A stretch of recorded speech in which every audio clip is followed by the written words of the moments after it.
Here's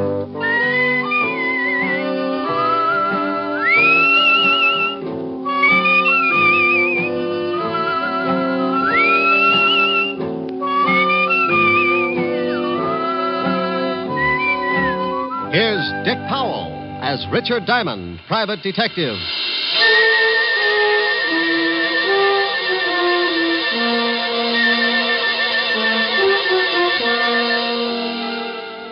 Hello there.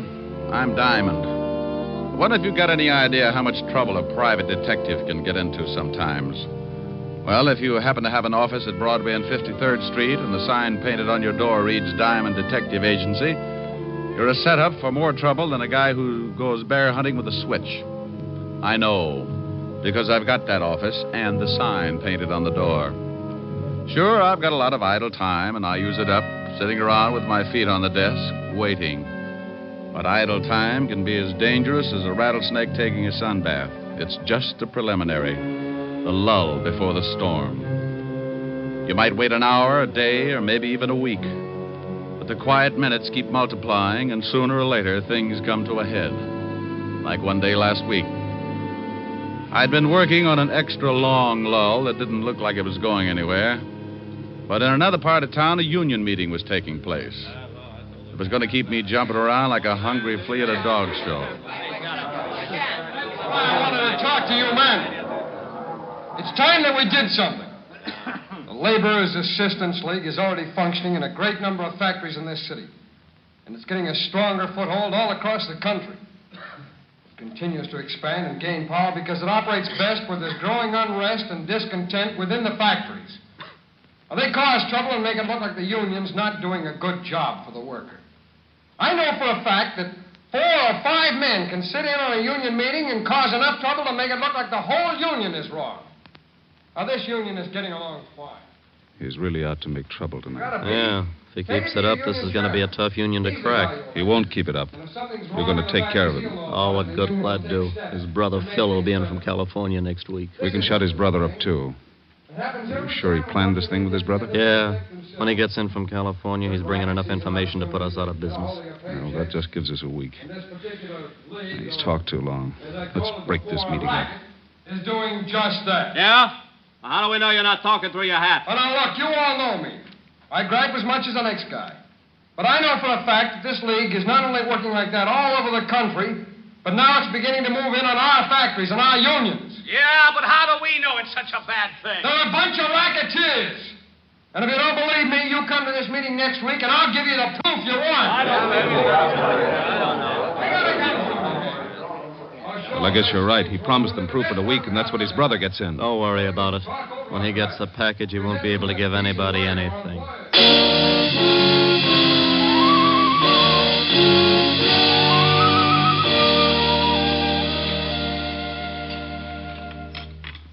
Tom, bring in the rest of the dinner dishes, will you? Oh, sure, honey. Here, Mama, let me wash them. You talk to Tom for a minute. He's going to another meeting tonight. Oh, meetings. Always meetings. Oh, Tom, you're working too hard. No, don't worry, Mama. Phil will be home tomorrow. He'll help me. Oh, this is not a good business, Tom. The phone call, the threats. Come on, Tom. Tell Mama. No, I can't, Mama. It'll all be over soon. Now, come on. We'll help Marge. I told you to go sit down and relax. You sound like I was getting to be an old lady. You take the dish towel, and we'll both do them, huh? Yeah, honey. Your wife thinks I'm getting too old to wash dishes. Just you wait until she has a daughter-in-law. I think Mama's hinting. Mama, shame on you. You give us the time to get the son first, then there's plenty of time for a daughter-in-law. Well, I had you and Phil by the time I was 18. Marge is 22, and you've been married over a year now. Mama, if you're so set on me raising a family, why don't you talk it over with Marge? Maybe you two can think up something. We'll let you know. Oh, you do that, will you? You better hurry up, Tom. You'll be late for the meeting. All right, Mama. Oh, I'll get it. No. You say goodbye to your lovely wife. Why, thank you, Mama. You know, before your father died, I only had time to raise 2 screaming roughnecks. But now I plan to be the grandmother of at least 5 more. How about it, honey? Think we ought to make Mama happy? This is a conspiracy. Who do you think's going to get left with all the work? Maybe just 3 then, huh? silly. I love big families. Oh, I thought so. Smooching when you ought to be on your way to the meeting. Can't a guy even smooch with his own wife? Who was at the door, Mama? Oh, the mailman. He left our special delivery package for you, Tom. It's in the living room. For me? Yeah. Must be from Phillip. It's from California. Oh, he must be sending some stuff on ahead. Well, why don't you open it, Mama? Maybe it's something for you, too. Oh, the women have dishes to wash. It's addressed to you. If you don't want to open it now, so leave it till tomorrow. Now, go on. Get out of my kitchen. You know go. you're sounding more like a mother-in-law every day. Oh. Okay, I'll open it. You know, maybe it'd make you happier if you knew that Marge and I decided on 5 kids. Children are not kids. Kids are goats. Well, you never know. Tom, John Wagner called you earlier. Wagner? What do you want? He didn't say. Who's the package from? Oh, that's from Phil, all right. I know it's a surprise because he sent it to me at the shop first, and then they sent it on here. Wonder why I didn't get it at the shop. Well, what is it? Just a second, Mama. Wrapped up pretty tight. Boy, it's sure heavy.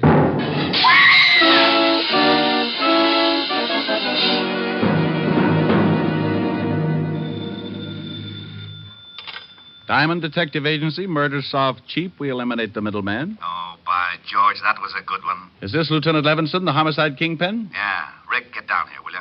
What's up, lover? Something pretty nasty. Well, tell Otis to stop leaving his bubble gum under the seats. No kidding, Rick. This is something that you ought to know about. Well, stop sounding like an auctioneer at a mortuary and tell me what it is. You know the Waxmans? Mama Waxman? Yeah. Sure, I had dinner over there last week. Took Helen. What's happened, Walt? Last night, someone sent Tom Waxman a box with a bomb in it. What? I knew you were a friend of the family, and I've got to talk with you. Come down here, will you? You know it. I closed the office and grabbed a cab for Walt's precinct. All the way over, I kept thinking about Mama Waxman and her 2 sons. I'd known the whole family when I used to be on the force. Tom, who used to sing first tenor at the synagogue, had gotten hit in the throat with a baseball. And Cantor Weinberg asked me to take over for him, so I sang that day in Tom's place. Mama Waxman heard me and asked me over later for the best dinner I'd ever eaten. We've been friends ever since. The cab dropped me off at the station, and I went in fast. Sergeant Otis was sitting at his desk reading the Police Gazette. Hello, Otis. Stop panting. They're just pictures. Oh, it's the comic gumshoe. Go on in, Diamond. The lieutenant expects you. Well, thanks, Sergeant. Oh, by the way, when are you going to get a haircut? You're beginning to look like Rasputin with a Tony. Hello, Walt. Sit down. I got a real headache. How much damage did the bomb do? Plenty. Killed Tom and put his wife and mother in the hospital. Mama Waxman's pretty bad. Oh, that's awful. Any line on the killer? Yeah, that's why I got this headache. We're, holding Phil Waxman, Tom's brother. Holding Phil? Are you crazy? Those 2 kids were inseparable. Tom's wife said that the box the bomb came in was from Phil. She heard Tom say so before he opened it. Well, she could have been mistaken. Someone code have copied Phil's handwriting. The story's got more holes in it than a fishnet. The package was sent from California, Rick. That's where Phil was. He got in this morning, and we picked him up at the train. What does he say? I thought at first he was going to say plenty, but then some guy comes in and says that he's his lawyer. After the guy left, Phil shut up like a clam. He denies the crime, doesn't he? Oh, sure, but that's all. Can't get anything else out of him. Who was this guy who claimed to be his lawyer? I got it right here. Name is John Wagner. You check on him? Yeah, he's a lawyer, all right, but we can't find an address on him. Moved his offices about 3 weeks ago. Can I talk to Phil? Won't do you any good. But if you want to, have Otis take you over to the tombs. I won't have to hold Otis's hand, will I? Oh, go on. Get out of here.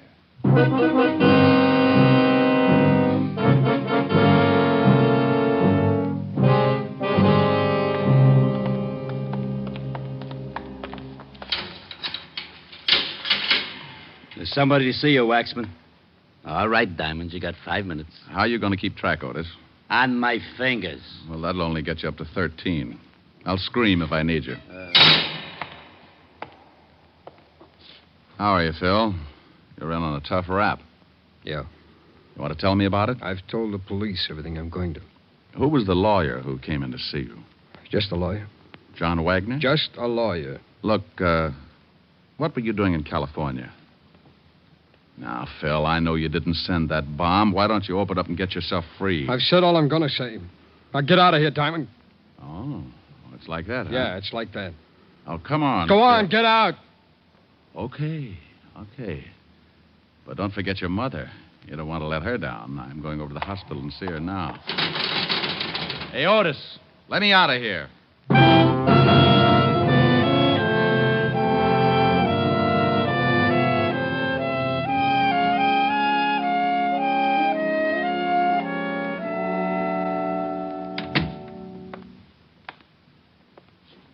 Hello, Mama. What? Who? Oh, Richard. How's my big policeman? Fine, Mama. Did you know that one of my wonderful sons is dead? Did you know that, Richard? Yes, Mama. Now, you take it easy, or the doctor won't let me stay. They killed my Tom because what he said was the truth. And that's why they are bad. Because they don't let people tell the truth. Who, Mama? My boy Phil knows. He will tell everything about them, and then they will be arrested. Sure, Mama, but who does Phil know about? I just saw him, and he won't tell me. Mama. I feel so sleepy. I'm tired. Mama. You'll have to leave now, Mr. Diamond. Is she asleep, nurse? Yes, we gave her an injection before you got here. Oh. Well, then may I see Mrs. Tom Waxman? For a minute, yes. She's in this next room. She isn't as serious as Mrs. Waxman, but she has to rest. I'll give you a minute with her.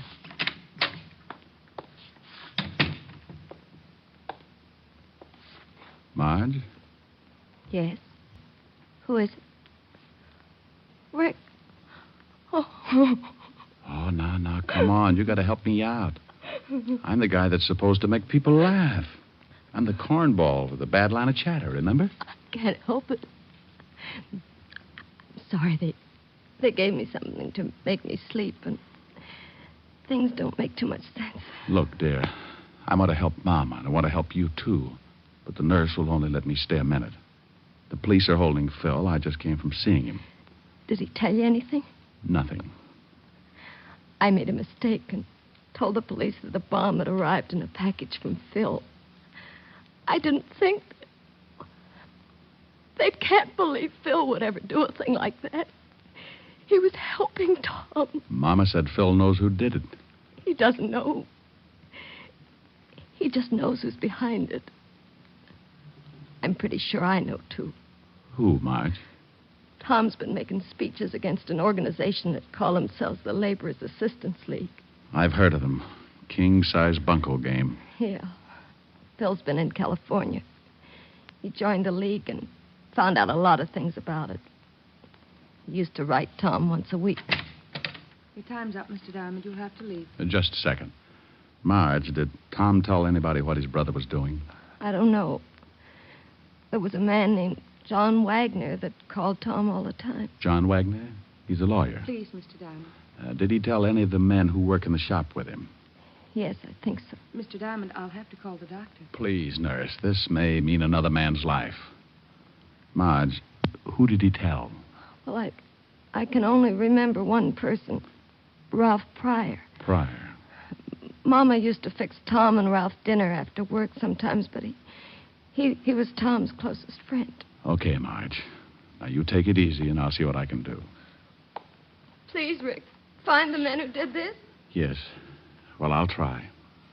All right, nurse. I shouldn't have let you stay this long. What would I have to do to get you to take care of me? Have an accident. Well, I'll see what I can come up with. Bye.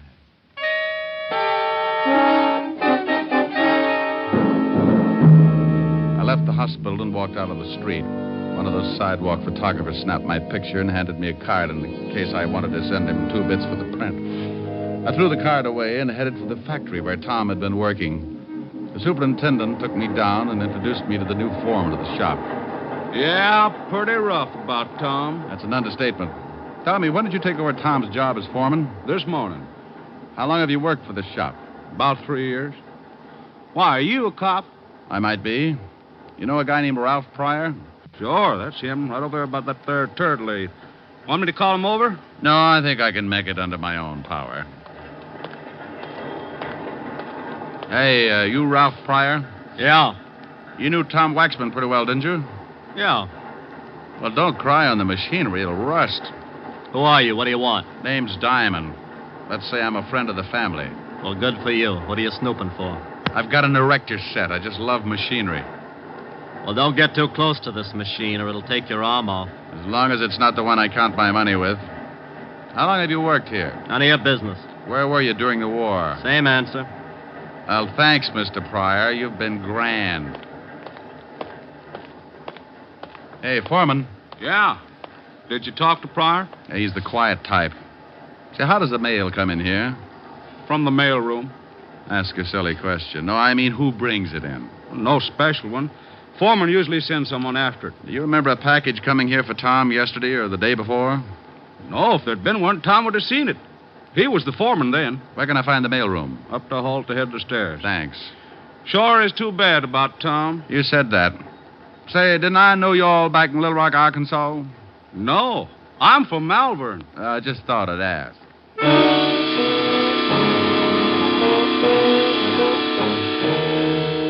I went up and talked to the mailroom clerk, and he was a little more help. There had been a package for Tom. He told me that he'd sent it down along with some other mail, but he couldn't remember who'd picked it up. I was beginning to get warm, and I knew it.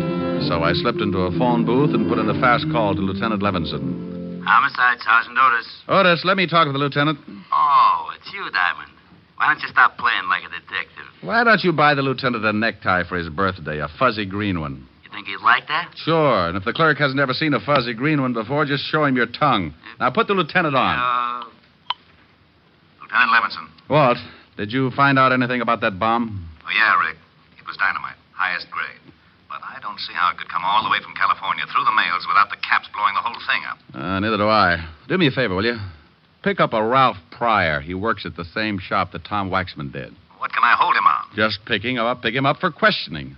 Since when do you need an excuse? Now, you wait a minute. If you know something about this I've case, just got a hunch. Pick the guy up, and I'll be down in a little while and tell you all about it.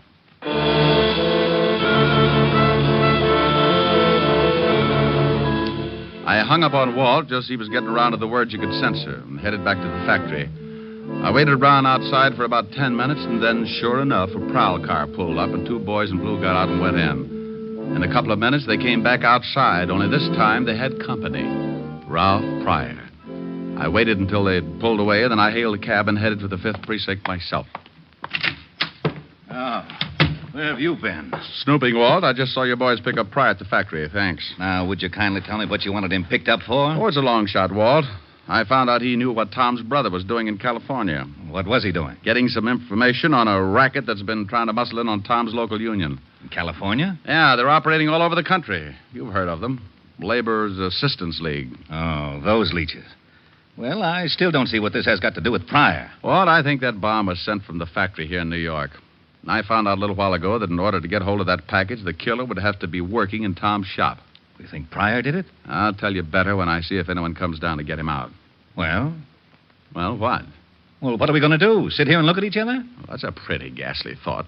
How about a fast game of canasta? Oh, you know it's a lousy two-handed game. Well, I'm just trying to help. We could play jacks, but twosies throw me.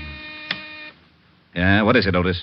The lawyer, John Wagner's out here. He says he wants to see the guy we just picked up. Fast word? Ralph Pryor? Yeah. He says he represents some kind of laborer's assistance league or something.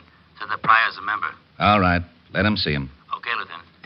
John Wagner, that lawyer who came in to see Phil Waxman this morning, is back again, Rick. It's time to see Pryor. Yeah? Well, what are you looking so smug about? Looks like the hunch is going to pay off. You mean this lawyer is tied in with the killing? Well, I'm not sure, but I think so. Tom Waxman was making speeches against the Assistance League. Now, a lawyer from the league shows up to help the only guy who knew what Tom was up to and worked in the same shop with him. Now, I suppose you want me to hold the lawyer. No, Walt. Why? How do I know? That's what I asked you. What? Am I supposed to know everything? Lock him up if you want to. What for? He's not guilty. How do you know he's not guilty? Because you had me pick up Ralph Pryor. Well, let him go, too. Let him go where? With his lawyer. I thought you wanted me to lock up the lawyer. Walt, that was your idea. What was? Locking up the lawyer. I don't want to lock up the lawyer. Well, let him go. He's not in. Pryor is. Well, let him go. Who? Phil Waxman. How did he get in here? I don't know. You put him in. Of course I put him in. Now, why should I let him out? I don't know. I ask you. Ask me what? Why you put him in. Now, wait a minute. Otis. Yeah, Lieutenant? Empty the jails and throw this idiot out of my office. Thanks, Walt. Bye. I went out in the squad room and spotted the lawyer just as Otis started back into Walt's office with a glass of bicarbonate. He was a little guy, dressed neatly in a Homburg, blue suit, and spats. I made sure that he was my man, and I went out in front of the precinct to wait. I hung around for about half an hour until he finally came out, and then I started the tale. He grabbed a cab, and so did I. We went across town, and I watched him as he got out and went into a big building on 38th Street.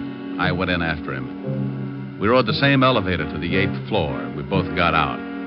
I made like I was looking for a room number, and he went in the door with a sign on it reading Continental Shipping, offices in New York, California, and London. I got close to the door and could hear a phone being dialed. I'd have given my eye teeth, complete with the fillings, to have heard what the conversation was about. Yes, I just went down to see him. He'll be released in an hour. I've got him passage on the tramp steamer. When they release him, he'll meet me at a place I picked, and I'll give him the ticket. I'll tell him the police are up to something, and he'll have to get out of the country. Now, don't worry about that. He'll never get there. The captain of the ship is being paid to see that he doesn't. All right. Yes, everything is going as well as can be expected. Oh, one more thing. A friend of Waxman's, a private detective, is following me.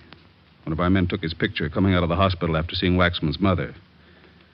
Yes, well, don't worry about it. I can take care of him when the time comes. All right, goodbye. I waited until he came out of the building and the hunt was on again. I grabbed another cab, and it took my last $3 chasing him to a little waterfront dive on Canal Street. I followed him in and watched him sit down in a booth at the back of the room. I made like an unhealthy patron and took a table near the door where I could watch.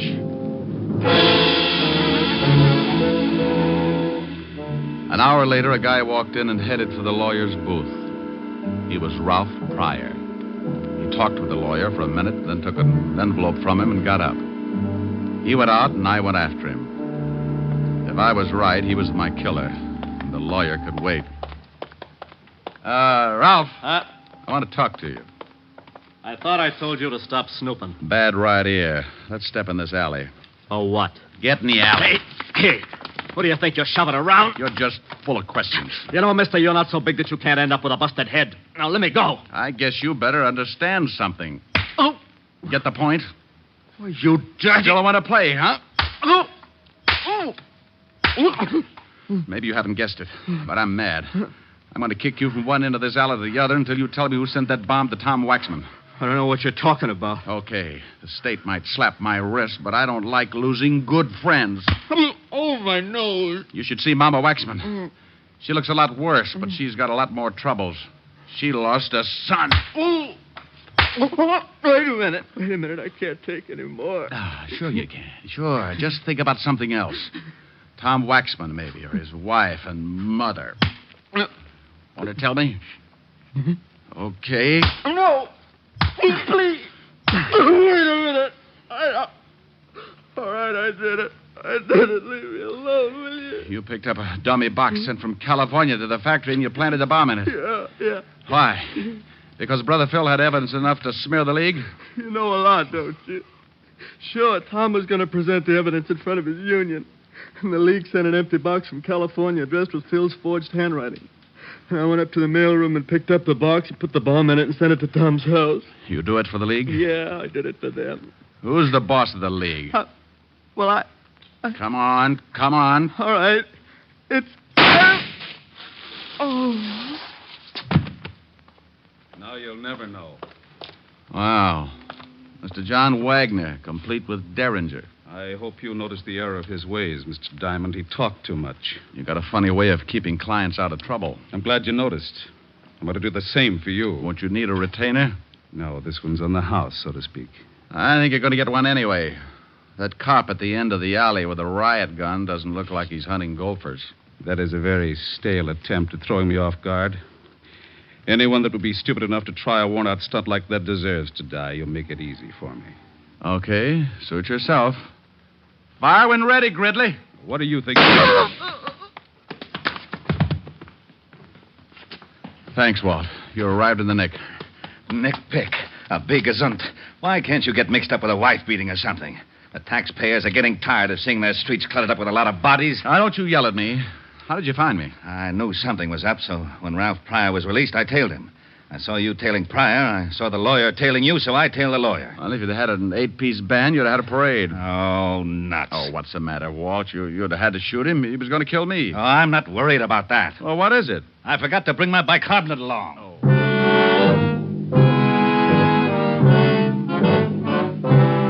Well, the wagon came and crated Pryor and the lawyer off to the morgue.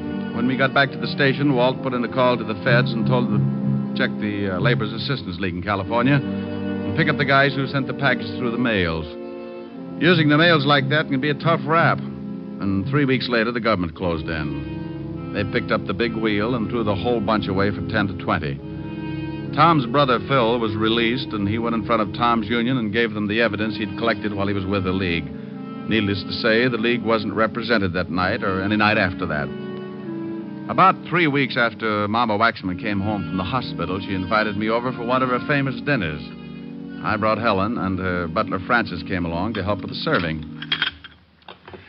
Oh, Mama, I'm stuffed. Oh, well, Richard, you didn't finish up the cheesecake. Can't make it, honey. I can't move. Oh, the Helen's a good girl. She ate everything in front of her.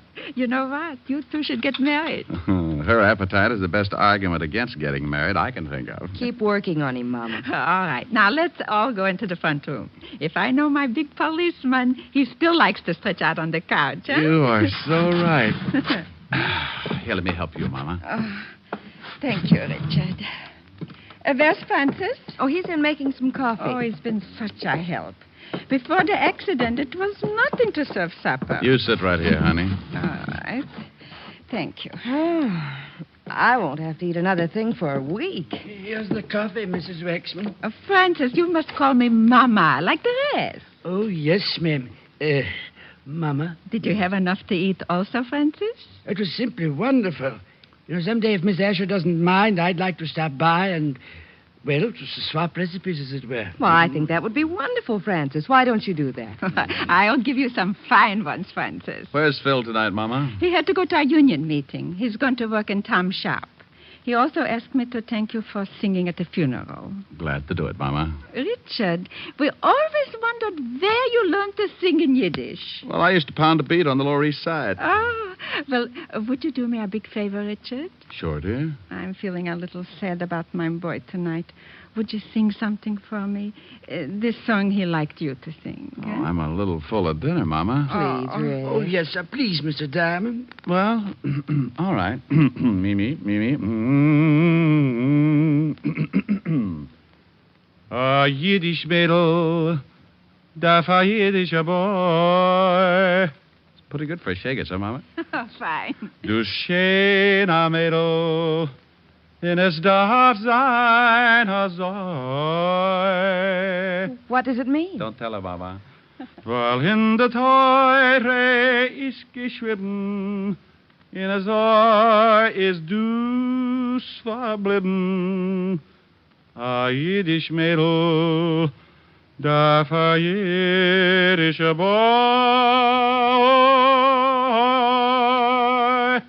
Hi, Hosenkale, Mazel tov. Oh, that was wonderful, Richard. You know, you would make a fine cantor. Well, thank you, Mama. How did you like it, Francis? Ha!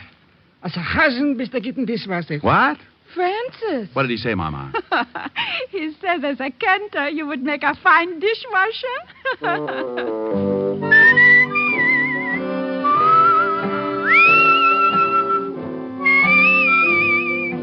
You have just heard Richard Diamond, Private Detective, starring Dick Powell. Hey, Eddie, you mind if I butt in for a minute? Not at all, Dick. Thanks. I just wanted to tell the people that next week our show is going to be on at a different time and a different day. The day will be Saturdays instead of Sundays. And would you please look in your newspapers for the time? Thanks, Dick. Yes, ladies and gentlemen, Richard Diamond will come to you next Saturday at a new time. Be sure to check your newspaper for the hour. This program has come to you from Hollywood. This is NBC, the national broadcasting company.